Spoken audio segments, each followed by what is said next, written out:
मुलांनो, आज आपण पुन्हा एक नवीन प्रश्न बघणार आहोत. कोणता प्रश्न आहे तो? Which meaningful word can be formed using the word chicken?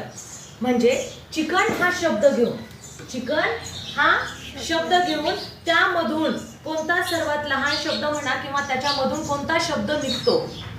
Chicken या शब्दामधून कोणता शब्द तयार होतो हा आपल्याला या ऑप्शन मधून ओळखायचा आहे.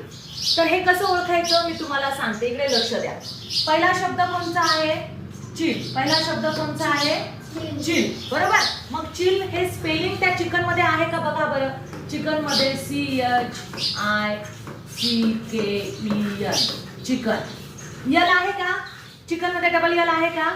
नाही. म्हणजे मग हे ऑप्शन बसतं नाही. पुढचं बघायचं KICK. आता इथं K डबल आहे बरोबर. मग चिकन मध्ये K डबल आहे का? नाही. म्हणजे मग हा ऑप्शन येतो का? नाही. मग आता बघायचं CHIN.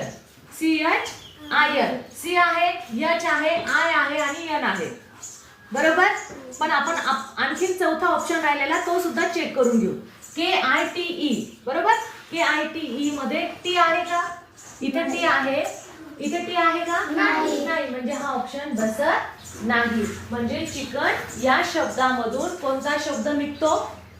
कोणता शब्द तयार होऊ शकतो? चीन. चीन म्हणजे हनुवटी. चीन म्हणजे हनुवटी. म्हणजे चिकन मधला 3 नंबरचा जो ऑप्शन आहे त्याला तुम्हाला काय करायचंय? गोल करायचंय. आलं लक्षात? समजलं?